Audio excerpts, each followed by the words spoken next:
Saya juga enggak. Sebabnya waktu-waktu ini itu sudah sangat-sangat singkat, saudara. Beberapa orang itu sudah dapat pernyataan-pernyataan. Dan justru pernyataan-pernyataan yang Tuhan berikan itu tidak kepada hamba-hambanya, tapi justru orang-orang biasa. Nah ini loh saudara. Kita tuh harus belajar. Jangan memperhatikan cuma orang-orang yang besar, terkenal. Kadang-kadang Tuhan itu sepele sekali. Karena contohnya, seorang hamba Tuhan yang dipakai luar biasa, pada waktu dia KKR, dia merasa Tuhan itu luar biasa. Kesembuhan, mukjizat maupun apa. Lalu dia mendapatkan satu penglihatan. Malaikat masuk dari belakang. Membawa mahkota. Nah. Dia lihat, yang lihat justru dia, saudara. Hamba Tuhan ini. Dia merasa, waduh anugerah. Anugerah kalau Tuhan memberikan aku mahkota. Lalu malaikat itu jalan terus ke depan. Sampai di tempat dia, muter. Jadi muternya itu, pikirnya meletakkannya dari belakang. Muter. Ternyata lewat, saudara. Balik lagi. Sampai dia itu, ya mau ngomong, loh kenapa? Mengapa balik? Balik lagi ke tempat yang keluar. Kemudian setelah sampai di pintu, tidak terus keluar. Masuk lagi, tapi ke pinggir. Ternyata di sana ada seorang perempuan tua yang berdoa dengan luar biasa. Tidak bicara, tidak ngomong. Dan dia sendiri pun tidak tahu mahkota itu untuk dia.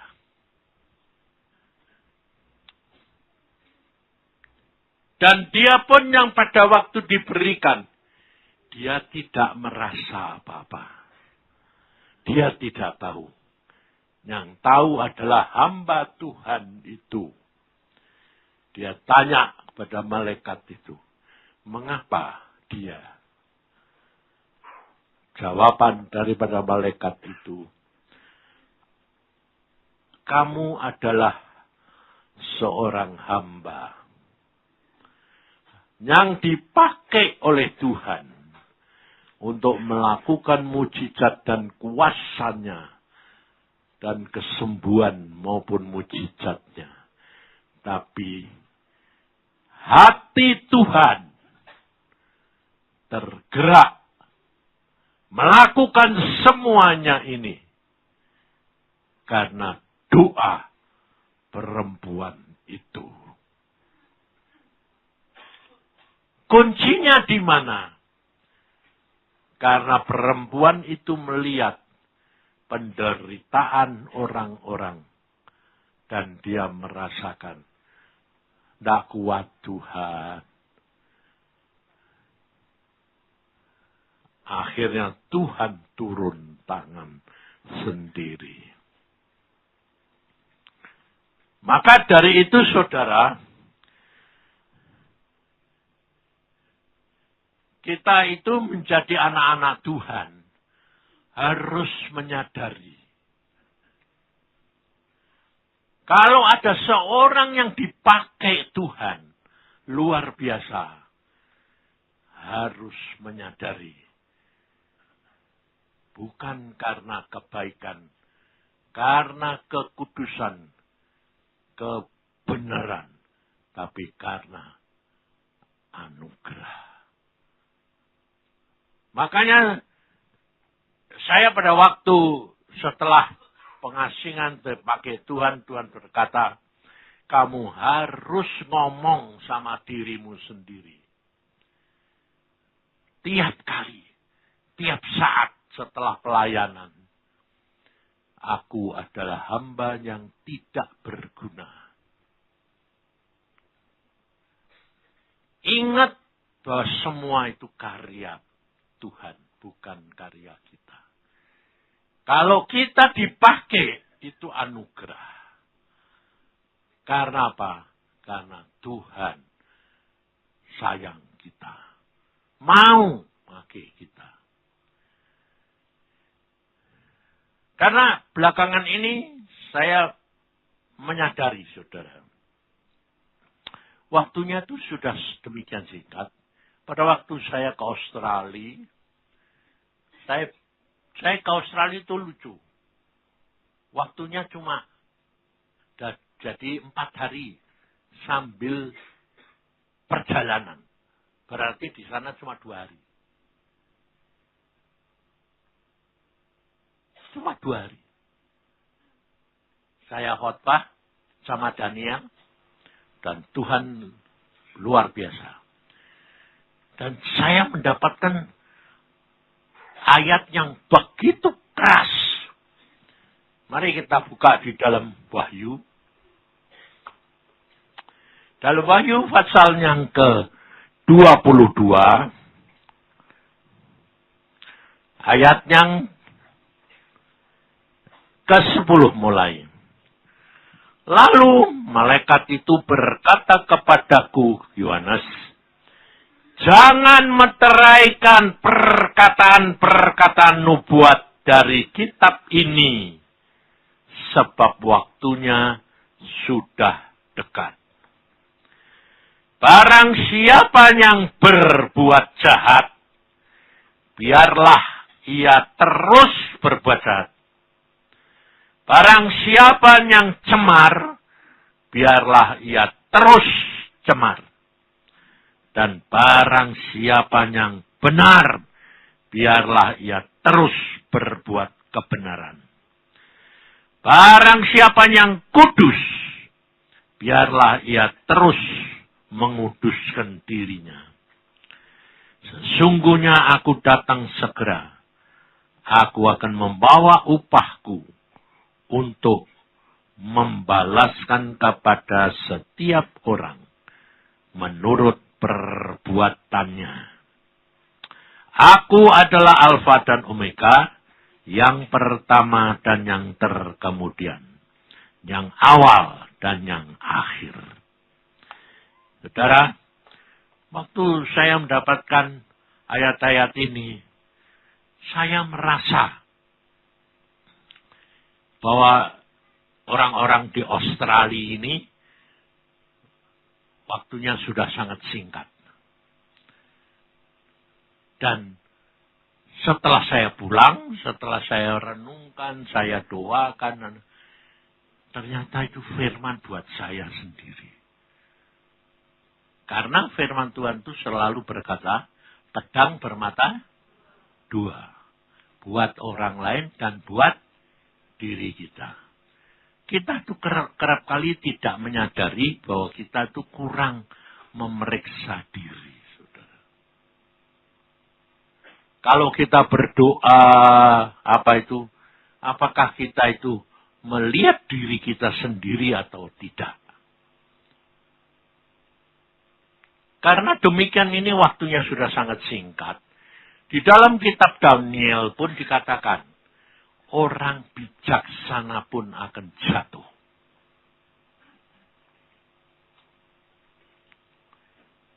Kenapa? Karena ketidaksadaran ini. Setelah saya renungkan, saya doakan, lalu saya merasakan dan saya mengerti. Saya mendapatkan anugerah dari Tuhan. Waktunya sekarang ini sangat singkat. sudah sangat-sangat singkat. Beberapa orang yang mendapat pernyataan, umpamanya, kemarin saya melayani di Kopo, ketemu seorang anak Tuhan yang ayahnya meninggal, dia bercerita, ayahnya itu yang meninggal ini, masuk surga, dan menemui dia berkali-kali. Berkata begini, waktunya sudah sangat singkat. Di surga itu sibuk sekali. Menyiapkan apa? Kedatangan Tuhan. Dan dia pesan sama anaknya itu, hati-hati, melekat terus, waktunya sudah sangat singkat. Di surga itu sibuk sekali. Ini ternyata itu memang masa-masa seperti ini itu semua sibuk. Termasuk setan. Karena apa? Waktunya sudah sangat singkat. Bahwa dia selesai, dia dibuang ke api yang kekal. Jadi dia juga kepingin merebut engkau dan saya. Makanya kalau saudara perhatikan, bahwa sekarang ini sangat tipis, sangat tipis untuk mengerti Tuhan atau bukan. Bahkan kita pun tidak bisa membedakan. Saya sendiri pun sampai kerap kali berkata, banyak hal ku tak mengerti Tuhan. Mungkin aku salah. Tapi aku tak ngerti Tuhan, jujur tak ngerti. Ini yang aku lakukan ini benar atau salah. Sampai begitu saudara. Karena apa? Karena iblis pun memakai ayat-ayat Alkitab. Kamu perhatikan pada waktu Tuhan Yesus dicobai. Dia pakai ayat Alkitab.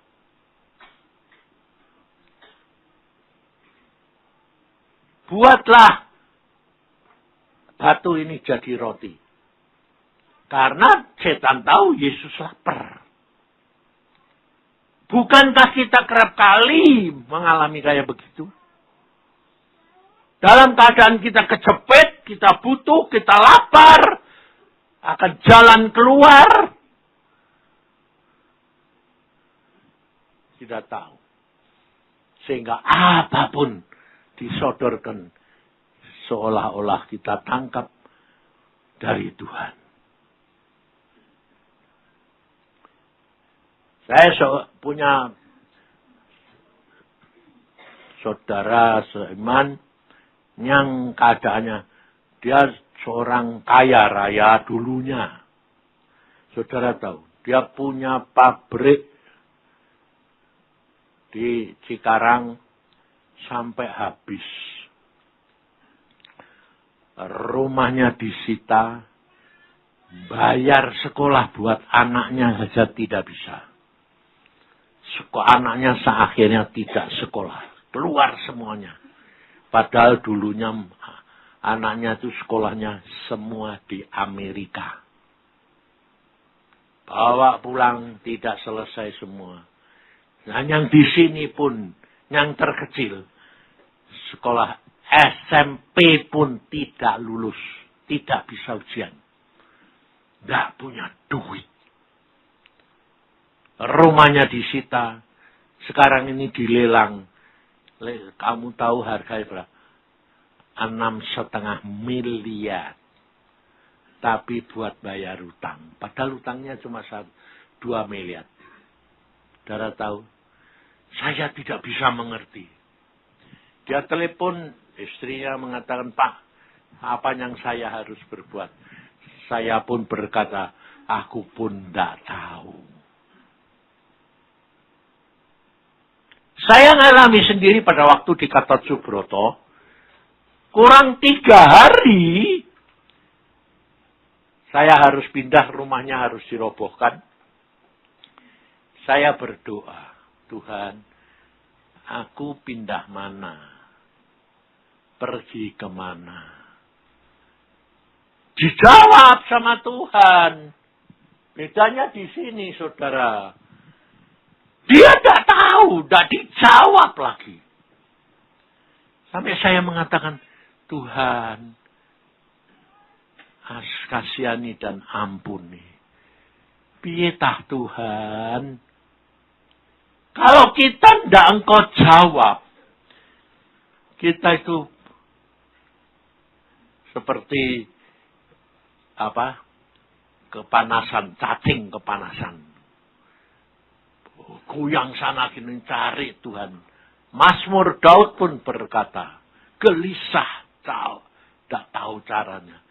Jangan kau tinggalkan Tuhan.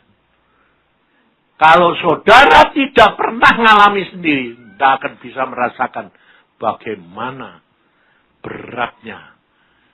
Tuhan Yesus di atas kayu salib mengatakan, Eli, Eli lama sabachthani. Tapi kalau kamu sudah merasakan, kamu akan tahu bagaimana ditinggalkan Tuhan. Itu belum ditinggalkan. Tuhan tidak pernah meninggalkan kita. Dibiarkan. Seolah-olah ditinggalkan. Beratnya luar biasa. Sehingga pada waktu itu, saya cuma gini, Tuhan, apa yang aku harus lakukan? Waktunya cuma tinggal 2 hari. Dijawab, jadi aku kuat. Karena apa? Oh, masih 2 hari. Tanya, waktunya tinggal 2 hari, Tuhan. Masih 2 hari. Saudara tahu. Kurang sehari, masih ngomong. Besok saja pagi-pagi aku ngomong. Aku bilang, Tuhan, waktumu sama waktuku beda. Kurang semalam, lalu engkau berkata besok jam 5 aku ngomong. Pagi loh. Kira-kira saudara bisa tidur enggak? Hah? Enggak bisa, saudara. Jadi kami serumah itu hampir tidak tidur. Kenapa? Menantikan. Ini bagaimana? Lalu jam 5 pas kumpul semua. Tidak usah dibangunin. Biasanya mesti dibangunin. Ini tidak usah. Kenapa? Tegang. Jam 5 kurang 5 menit itu sudah kumpul. Makanya kamu perhatikan, kalau di tempat kita ini kan tidak pernah terlambat. Selalu malah maju. Karena sebetulnya menunjukkan apa? Orang yang tidak sabar.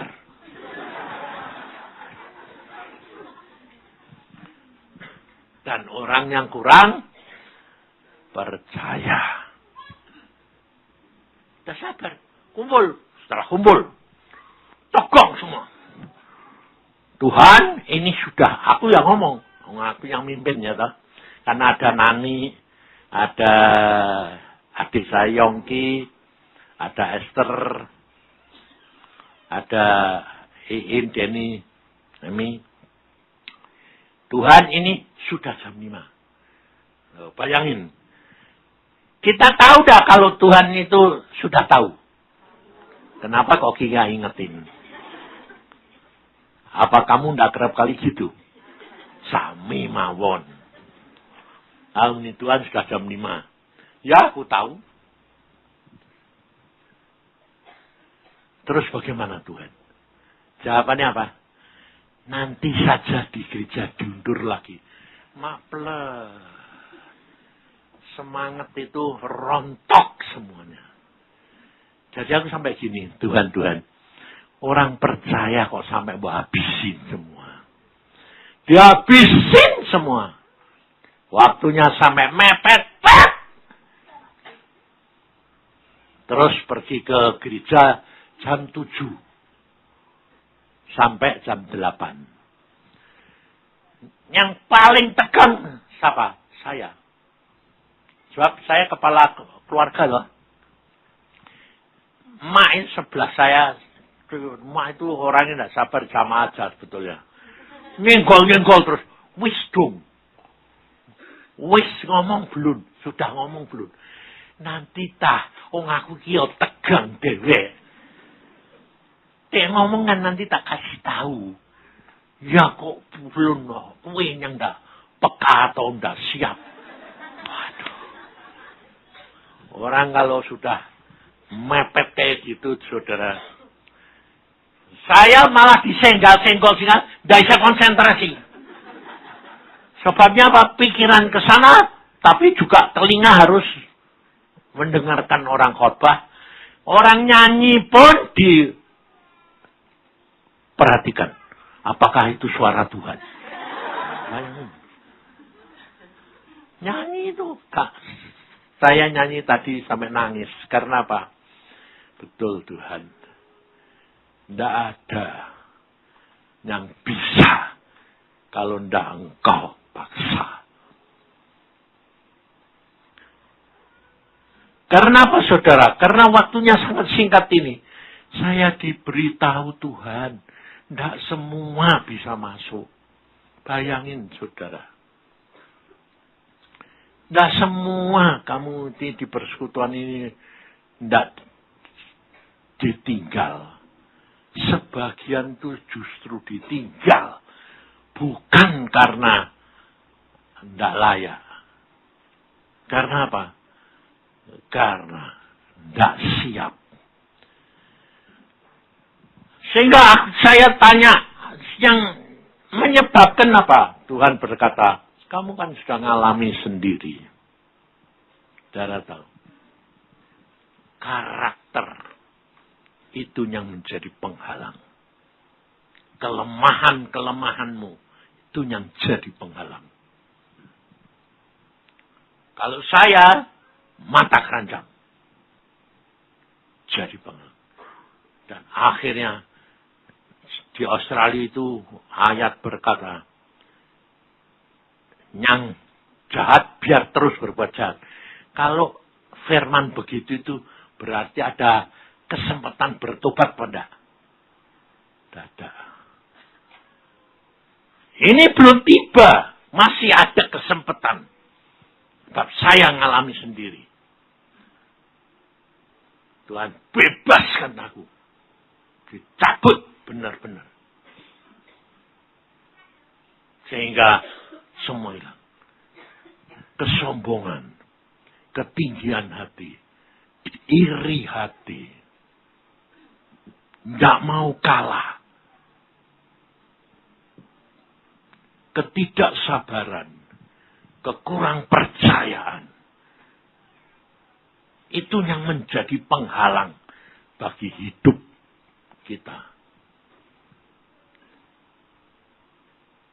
Sebab kelemahan-kelemahan itu ternyata di hadapan Tuhan. Itu dosa, saudara. Sampai saya tuh tanya gini, ya Tuhan.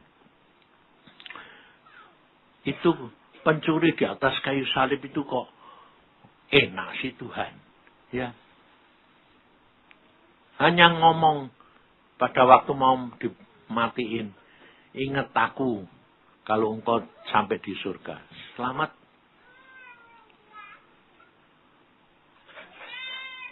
Terus apakah orang itu tuh masih tidak ada urusannya? Masih saudara.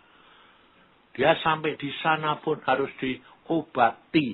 Watak peranginya harus dihilangkan. Sebab di sana tidak ada dosa. Demikian kamu berbuat dosa. Terlempar keluar, buang sama Tuhan.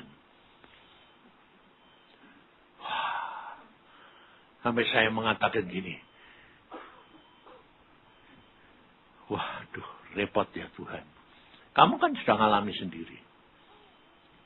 Nah, ini kan hamba Tuhan, belakangan ini kan ada yang dari luar negeri di AOC itu, Yang apa? Teleport. Bisa pindah. Kamu harus perhatiin. Yang keluar itu jiwa sama roh. Badannya tetap di tempat. Sebab saya ngalami sendiri. Waktu di gereja, umur 17. Saya cuma ngomong ini sama Tuhan. Pendeta itu nanti tanyai itu. Apa sudah pernah ke surga apa belum? Ngomong enak. Tuhan lalu bilang, anak nakal. Kenapa nakal? Kenapa kamu mau tanya pendeta itu? Itu urusanku, bukan urusanmu. Berarti, saudara. Waktu saya diambil, dicomot Tuhan pergi. Saya lihat sendiri tubuhku nongkrong di sini begini. Aku bilang, Tuhan, aku mati. Enggak. Yang keluar ini siapa? Roh sama jiwa. Tubuhku di situ. Iya. Pikiranku pergi. Jadi itu tidak ada jiwanya, tidak ada rohnya, tidak ada. Dan disenggol kan jatuh. Tidak ada orang berani nyenggol. Karena diliputi oleh kuasa Tuhan.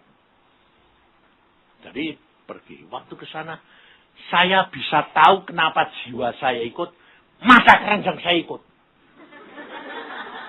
Karena sampai di sana, mata saya begini, saya tidak ngomong.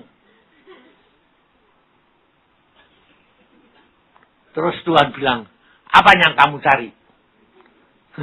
Aku sudah berani ngomong toh. Di sini tidak bisa berbuat dosa. Hanya mau lihat malaikat cantik dari dunia dibawa ke surga. Dosa. Bayangin, saudara. Bagaimana dengan karakter kita? Hah? Sudah ada yang bisa benar enggak? Sedang Alkitab berkata firman, kamu ngampuni. Kalau kamu tidak bisa ngampuni, kamu pun tidak akan diampuni. Padahal kepahitan itu, sakit hati itu, enggak? Dosa enggak? Hah? Bayangin. Padahal yang disakitin kamu. Ngerti, saudara?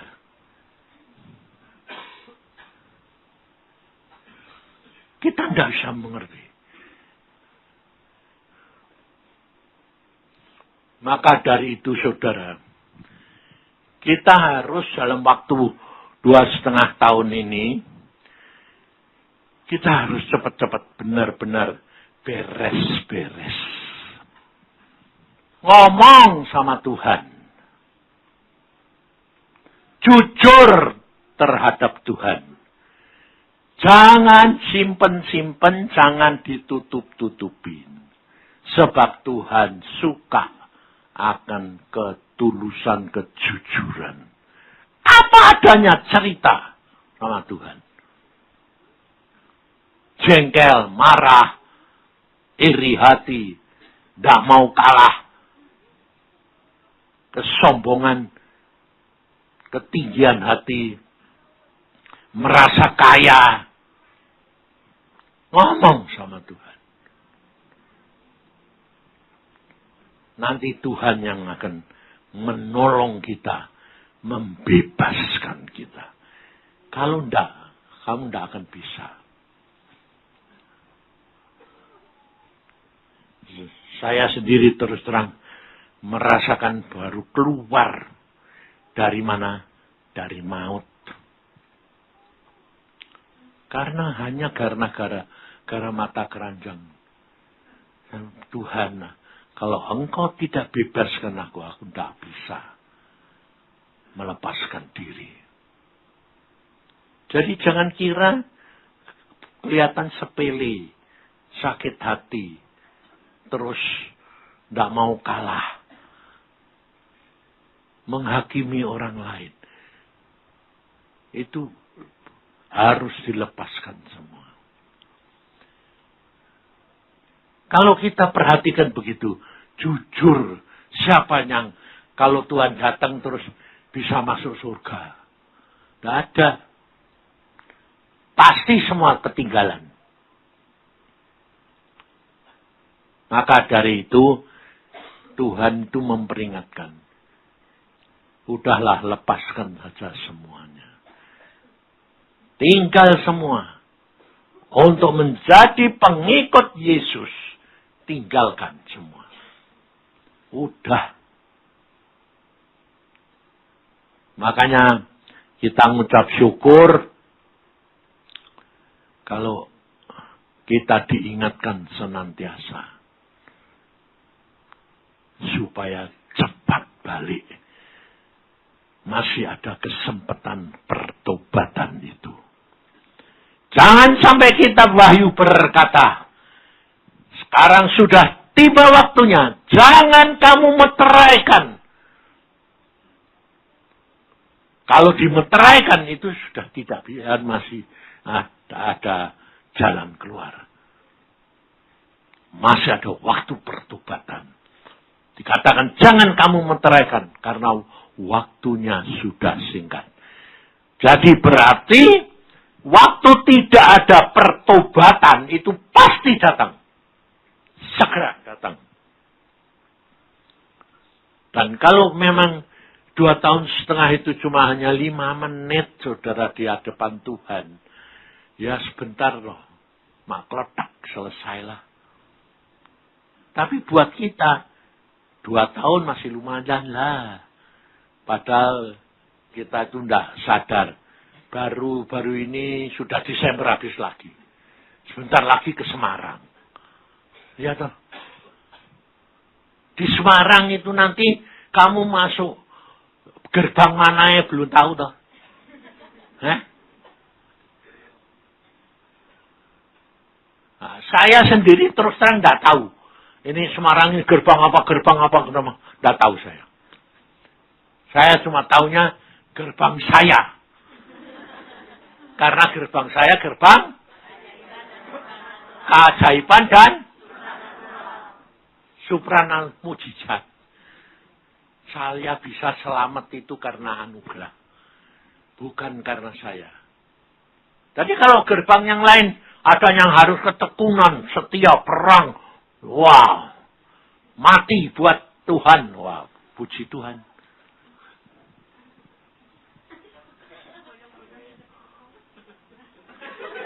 Kenapa?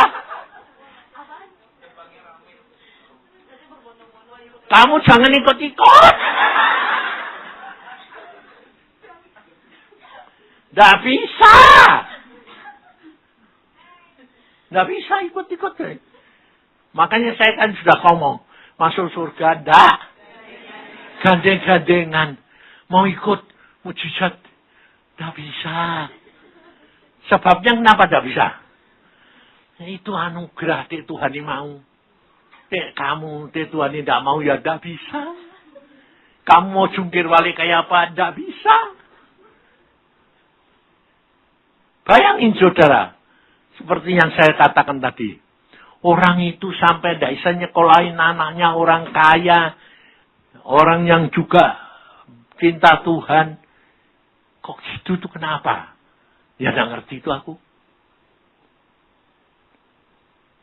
Karena mungkin juga kurang jujur atau terus terang sama Tuhan. Bisa.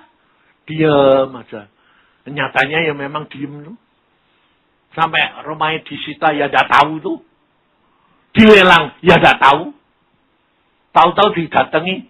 Rumahnya sudah laku. Silahkan keluar. Bayangin. Aku sampai, loh. Kenapa kok kamu tidak menghadap ke bank urusan utang? Takut. Diem aja. Bayangin. Padahal teman saya yang satu lagi, Irin, rumahnya juga disita sama, utangnya juga sama. Bebas loh. Sampai sekarang dia bilang, aku dibebaskan karena Tuhan.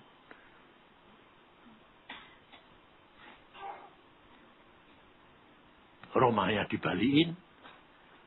Sing ini disita. Coba saudara. Tidak bisa ngerti. Sehingga saya tidak bisa ngerti. Kenapa Tuhan? Tuhan tidak jawab. Ya aku tidak ngerti. Ya aku bilang aku tidak ngerti Tuhan. Kasihan. Saya sendiri ngalami. Orang lain lihat bagaimana coba. Anak hamba Tuhan, dipakai Tuhan di dalam penjara 8 tahun. Aku ya coba, tidak bisa ngerti. Kenapa Pak? Tidak ngerti.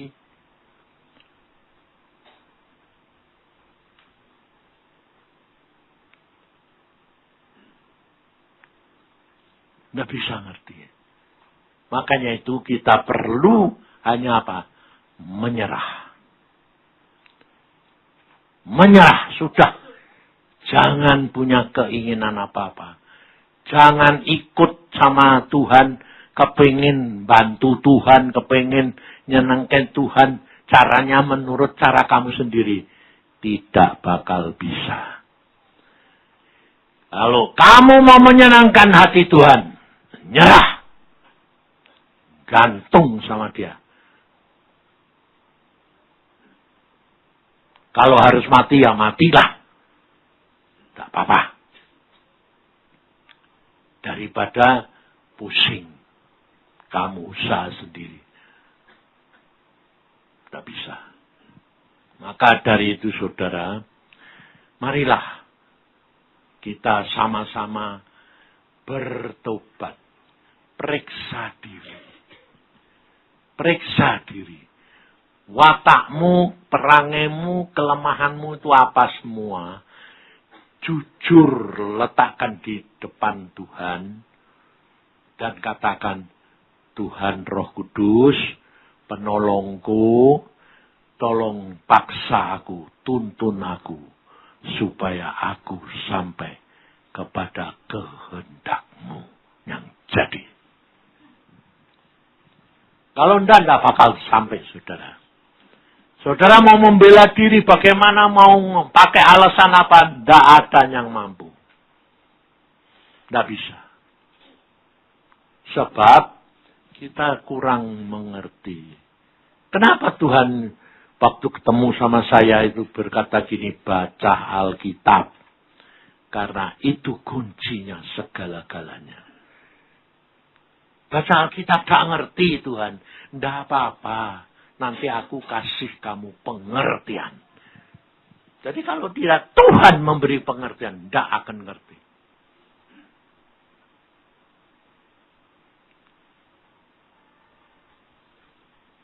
Sebabnya apa?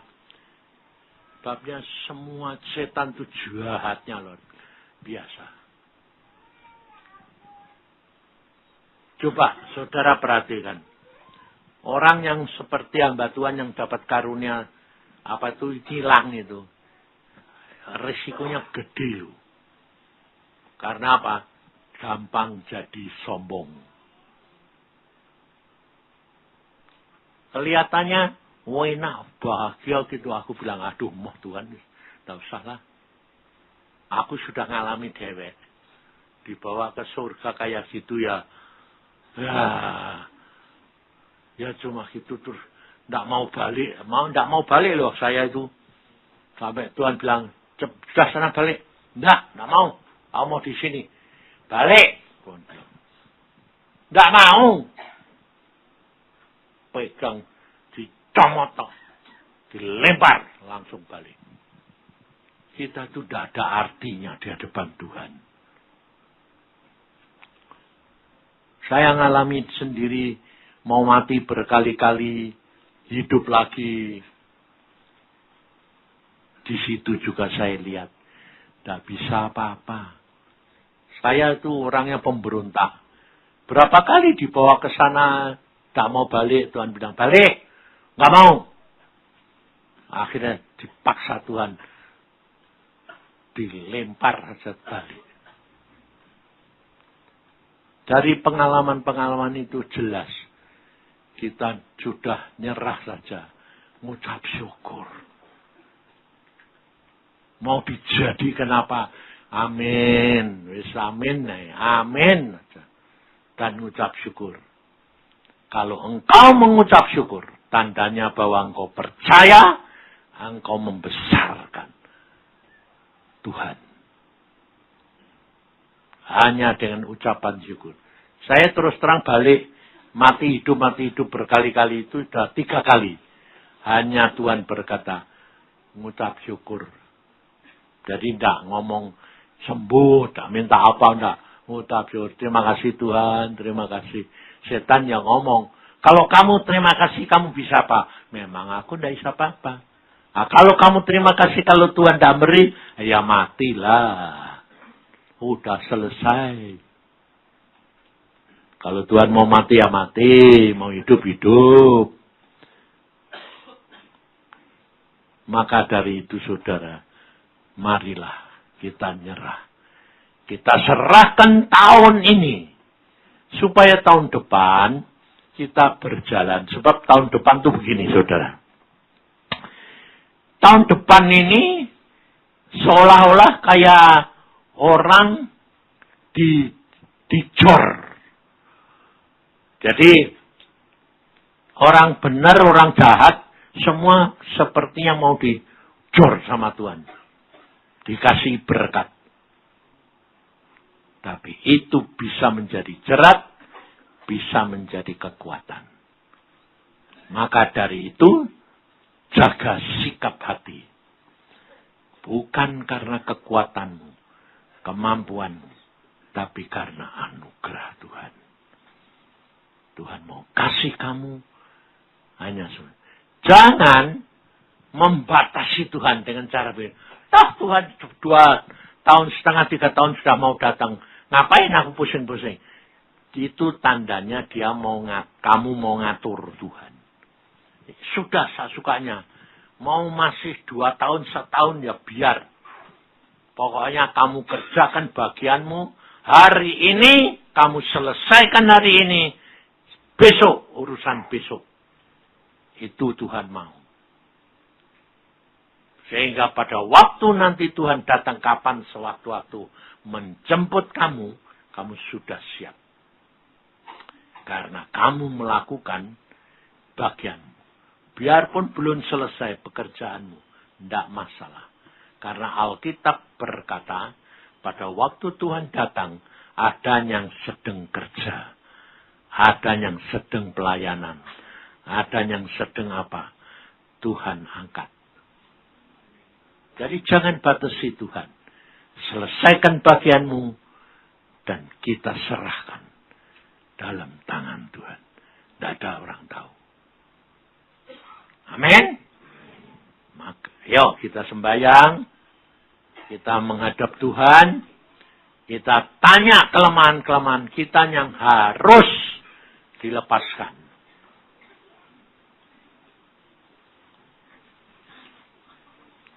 Sebabnya kalau enggak, kalau ketinggalan repot. Pokoknya kelemahan kita itu jujur ngomong.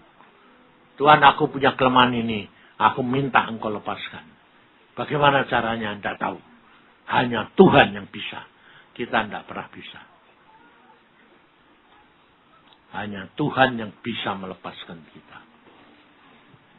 Ya. Haleluya. Tuhan, hamba-Mu hanya bisa mengajak anak-anak-Mu di tempat ini, Tuhan. Menghadap kepada-Mu menyadari, tolong Roh Kudus, ingatkan apa yang menjadi penghalang bagi tiap-tiap kami pribadi demi pribadi.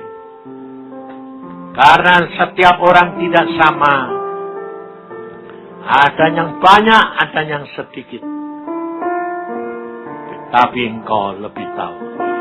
Yang mana yang lebih berat. Mana yang harus dilepaskan dulu. Karena Engkau yang lebih tahu waktu. Dan saatnya. Tolong Tuhan. Ingatkan hari ini.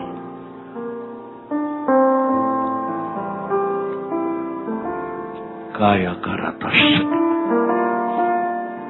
Goya karatas.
Penyertaan-Mu sempurna atas hidupnya Tuhan, berikan kesehatan dan kekuatan.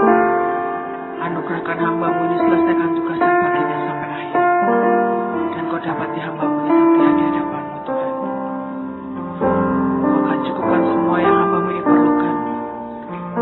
Kau juga akan selesaikan Tuhan setiap destiny, apapun tugas yang Kau berikan padanya Tuhan, tuntas, genap dan tuntas Tuhan. Terima kasih Tuhan.